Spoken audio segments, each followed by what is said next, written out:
Hi everyone, welcome to my YouTube channel.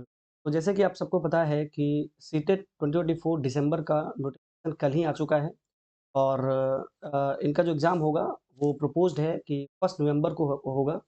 तो जो CTET ने अपना नोटिफिकेशन में सिलेबस जारी किया है, तो हम सबको उन सिलेबस को बहुत गौर से ध्यान देने की ज़रूरत है, क्योंकि जो सिलेबस जारी होता है जनरली हम क्या करते हैं, जो सिलेबस सीटेट अपने नोटिफिकेशन में जारी करता है उनको हम बहुत ज़्यादा ध्यान से नहीं देखते हैं और हम बहुत सारा चीज़ को पढ़ लेते हैं जो हमारे लिए बहुत ज़रूरी नहीं है। इसलिए ये बात देखना बहुत ज़रूरी है कि नोटिफिकेशन में हमारा सिलेबस है क्या? तो आज जो हम बात करने वाले हैं, वो बात करने वाले हैं मैथ्स एंड साइंस के सिलेबस का। मैं पहले बता दूँ कि मैथ्स और साइंस से जो नंबर ऑफ क्वेश्चन्स होते हैं, स्पेशली अगर मैं मैथ्स का बात करूँ, तो मैथ्स में जो पूछे जाते हैं total number of 30 questions. 30 questions maths में पूछे जाते हैं, जिनमें 20 क्वेश्चन्स जो होते हैं, वो उनके कंटेंट से होते हैं मैथ्स के।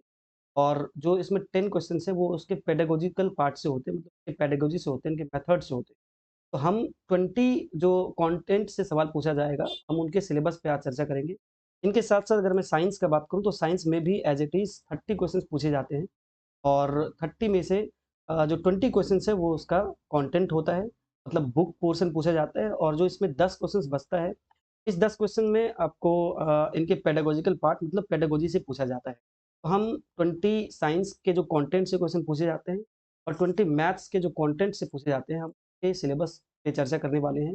मैथ्स एंड साइंस जो हम क्लास 6 टू 8 का बात करते हैं, मतलब पेपर 2 का बात हम कर रहे हैं। तो सबसे पहले हम देखते हैं कि मैथ्स का जो सिलेबस है, जो सीटेट मतलब जो सीबीएसई ने जारी किया है, वो क्या है? तो सबसे पहले हम मैथ्स के सिलेबस पे चर्चा कर लेते हैं। जो हमारा मैथ्स का सिलेबस है, वो उसमें जो हमारा पहला टॉपिक है, वो है नंबर सिस्टम। नंबर सिस्टम से क्वेश्चंस पूछे जाएँगे, मतलब नंबर सिस्टम इनके सिलेबस में है। नंबर सिस्टम में अगर मैं टॉपिक को देखूँ, तो टॉपिक्स क्या-क्या नोटिफ़िकेशन में इन्होंने जारी किया है, वो है नोइंग आवर नंबर्स, मतलब अपनी संख्या के बारे में जानना। संख्या के बारे में जानना, इसका मतलब आप समझ जाओ कि natural number, whole number, even, odd, integers, rational, irrational तक ये पूछ सकता है। इनके बाद प्लेइंग विथ नंबर, नंबर के साथ हमको उनका ऑपरेशन करना है। इसके बाद होल नंबर, जैसे हम पहले भी चर्चा, होल नंबर मतलब पूर्ण संख्या पूछा जाएगा। नेगेटिव नंबर्स एंड इंटीजर्स मतलब पूर्णांक और नेगेटिव नंबर्स। इनके बाद फ्रैक्शंस, इसका मतलब भिन्न पूछा जाएगा। अगर मैं इनको हिंदी में इन पे बात करूँ, तो हिंदी में हमारी संख्या जानना, संख्याओं के साथ खेलना, संपूर्ण संख्याएँ मतलब पूर्ण संख्याएँ जो होल नंबर्स होता है, और ऋणात्मक संख्या एवं पूर्णांक संख्या इंटीजर्स है, और भिन्न इसका मतलब फ्रैक्शन से सवाल पूछे। ये है नंबर सिस्टम। अगर मैं दूसरे टॉपिक का बात करूँ, तो दूसरा टॉपिक है इनका अलजेब्रा।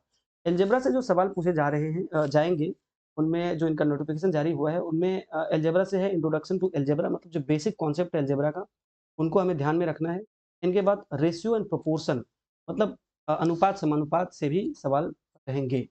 इनके अलावा मैं अगर तीसरे टॉपिक का बात करूँ सिलेबस में, तो ये हमारा है ज्योमेट्री। ज्योमेट्री से किस तरह के सवाल पूछे जा रहे हैं, तो पूछे जाएँगे, तो basic geometrical ideas of 2D, 2D मतलब 2 डायमेंशनल, मतलब 2 विमाएँ।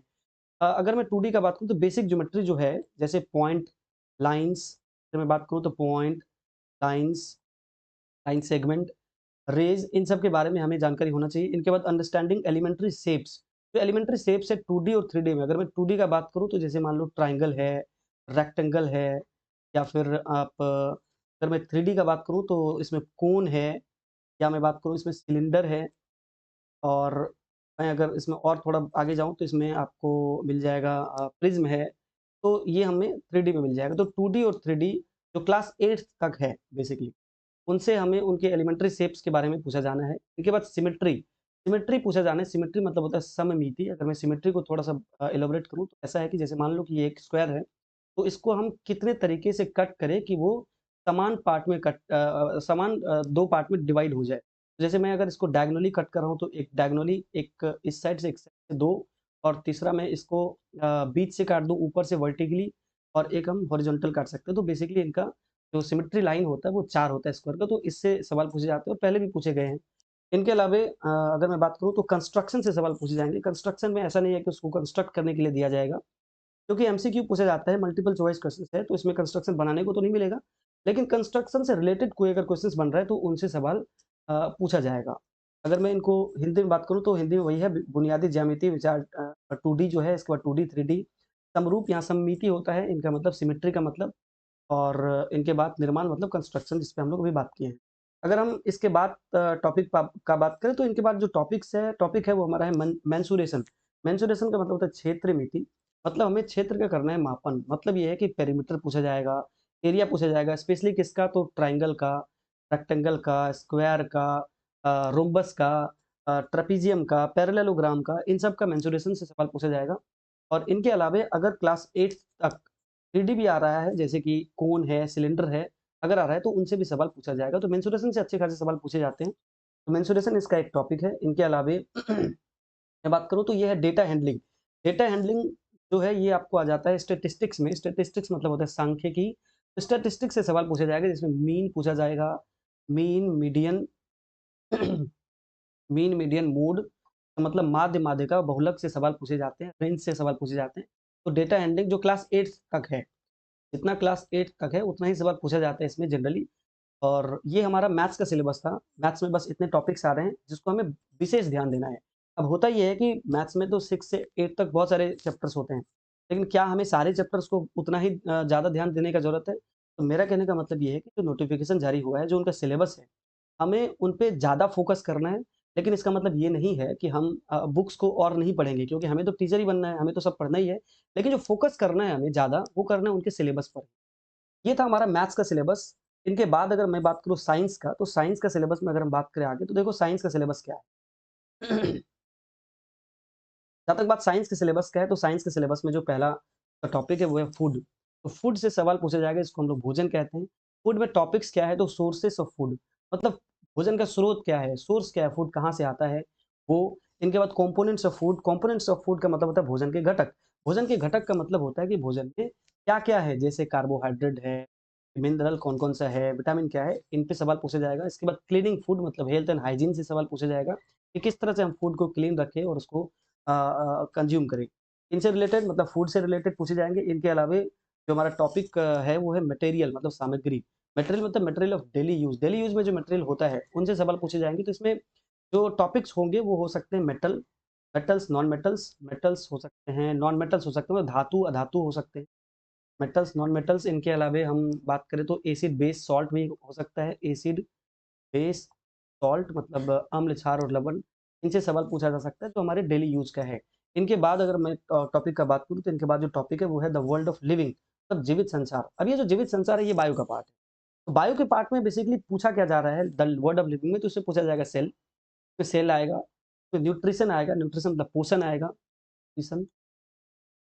इनके अलावे इनमें हम अगर बात करें तो रिस्पिरेशन आएगा, रिस्पिरेशन।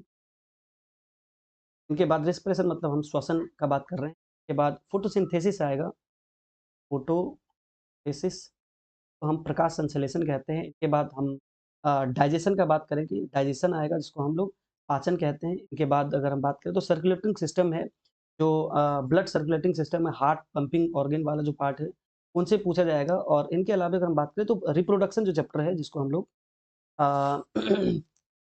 हाँ, रिप्रोडक्शन जो चैप्टर है उनसे सवाल पूछा जाएगा। तो basically the world of living में बायो से सवाल पूछे जाएँगे। सेल है, न्यूट्रिशन मतलब पोषण है, रिस्पिरेशन मतलब श्वसन है, फोटोसिंथेसिस प्रकाश संश्लेषण है, डाइजेशन मतलब पाचन है। और इनके साथ-साथ हम रिप्रोडक्शन का बात करें तो रिप्रोडक्शन से सवाल पूछे जाएँगे। ये है हमारा द वर्ल्ड ऑफ लिविंग में जीवित संसार। इनके बाद अगर हम टॉपिक का बात करें तो हमारा जो टॉपिक है वो है हमारा moving things, people and ideas. Moving things, people and ideas में जो हमारा टॉपिक्स होगा वो क्या हो सकता है? वो होगा मोशन मतलब गति, मोशन होगा, या फिर हम बात करेंगे रेस्ट होगा, विराम जिसको कहते हैं, स्पीड होगा, डिस्टेंस होगा, वेलोसिटी होगा जिसको हम वेग कहते हैं। इनके अलावे इसमें फ़ोर्स आ जाएगा, फ़ोर्स में सारे फ़ोर्स आ सकते हैं, मतलब ग्रेविटेशनल फ़ोर्स जो इंट्रोडक्शन है ग्रेविटेशनल फ़ोर्स का क्लास 8 तक वहाँ तक।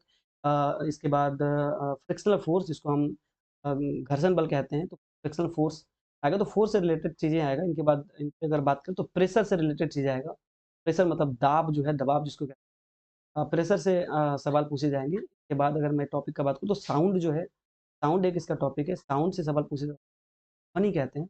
तो moving things, people and ideas में मोशन से रिलेटेड सवाल आएँगे। Motion, rest, speed, distance, velocity, force, force का टाइप्स जितने भी हैं, जो इनका इंट्रोडक्शन है क्लास 8 तक स्पेशली। इनके बाद जो साउंड है, ध्वनि चैप्टर है वो, उसके बाद प्रेशर है वो। तो इन सब से रिलेटेड सवाल moving things and people and ideas में पूछे जाने की संभावना है, जो इनके सिलेबस में गिवन है। इनके अलावे मैं बात करूँ तो ये है हाउ थिंग्स वर्क, चीज़ें कैसे काम करती है। इनमें जो हमारा टॉपिक्स है वो क्या है, वो है इलेक्ट्रिक करंट एंड सर्किट, मतलब विद्युत धारा और सर्किट से सवाल पूछे जाएँगे। और मैग्नेट्स, जिसको हम लोग हिंदी में चुंबक कहते हैं, मैग्नेट से सवाल पूछे जाएँगे कि मैग्नेट को कैसे बनाया जाता है, इलेक्ट्रोमैग्नेटिक क्या है, परमानेंट मैग्नेट क्या है, इन सब से सवाल पूछा जाएगा। इनके अलावे अगर मैं टॉपिक का बात करूँ, तो जो हमारा टॉपिक इसके अलावे होगा, वो होगा नेचुरल फेनोमेना। नेचुरल फेनोमेना मतलब प्राकृतिक घटनाएँ। प्राकृतिक घटनाएँ में क्या हो सकता है? प्राकृतिक घटनाएँ में हो सकता है स्टॉर्म, जिसको हम लोग तूफ़ान कहते हैं, तूफ़ान से आ सकता है सवाल। लाइटनिंग से आएगा, जिसको जब बारिश जब होता है तो बिजली जो चमकती है उससे आ सकता है, टॉर्नेडो से आ सकता है। इनके बाद अर्थक्वेक जो है हमारा, जिसको हम लोग भूकंप कहते हैं, भूकंप से सवाल पूछे जाएँगे। इनके अलावे हम अगर बात करें तो सुनामी से रिलेटेड सवाल पूछे जाएँगे, और इनको प्रिवेंशन, इनके लिए अगर हम कोई नेचुरल डिज़ास्टर रहा है तो इनके बचाव के लिए हम क्या उपाय करें, तो इनसे रिलेटेड सवाल होगा। तो ये हमारा एक टॉपिक रहा। इसके बाद जो मुझे लगता है लास्ट टॉपिक होगा, वो है हमारा नेचुरल रिसोर्सेज़। नेचुरल रिसोर्सेज़ में आ गया प्राकृतिक संसाधन। प्राकृतिक संसाधन मतलब नेचुरल रिसोर्सेज़ में क्या, सिलेबस में क्या-क्या इसमें चीज़ें आ सकता है, इसमें आएगा coal, petroleum. Coal and petroleum एक चैप्टर है क्लास 8 में, coal and petroleum. Coal and petroleum से सवाल पूछे जाएँगे इसमें, जो हमारा नेचुरल रिसोर्स, स्पेशली इनसे सवाल पूछे जाएँगे कोल एंड पेट्रोलियम से, renewable, non renewable sources of energy से। इनसे सवाल यहाँ पे नेचुरल रिसोर्सेज़ मतलब प्राकृतिक संसाधन में पूछे जाएँगे। तो अगर मैं मोर और लेस बात करूँ ऑल ओवर, तो 6 से लेके 8 तक जो साइंस है, मोस्टली वहीं से क्वेश्चंस पूछे जाते हैं। 98% के अराउंड, अराउंड 98% के मतलब 98% के अराउंड 6 टू 8 के जो साइंस है, उन्हीं से सवाल आता है। 1-2% ये थोड़ा-सा हाई लेवल का पूछता है, थोड़ा हाई लेवल। इसका मुझे ज़रूरत भी नहीं, क्योंकि यहाँ तो पासिंग परसेंटेज मतलब 90 मार्क्स लाना है जनरल के लिए। बाद बाकी जो रिज़र्व्ड कैटेगरी में आते हैं, उनको 82 एंड हाफ अप्रॉक्सिमेटली 83 मार्क्स लाना। तो ब वो 1-2% बहुत ज़्यादा इफ़ेक्ट नहीं डालता है। तो हमें जो फ़ोकस करना है, हमें फ़ोकस बेसिकली करना है क्लास 6 से 8 तक, ना केवल साइंस में बल्कि मैथ्स में भी।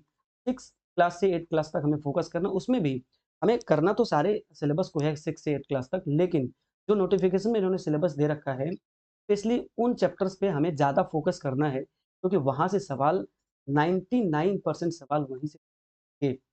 इनके अलावे अगर मैं 1-2% अगर मैं बात करूँ, तो 1-2% जो सवाल है वो हमारा कुछ और भी हो सकता है, लेकिन वो होगा भी तो वो 6 टू 8 के अंदर ही होगा, ठीक है? तो ये हमारा सीटेट का सिलेबस है, जिनमें हम लोग अभी मैथ्स और साइंस को देखे हैं।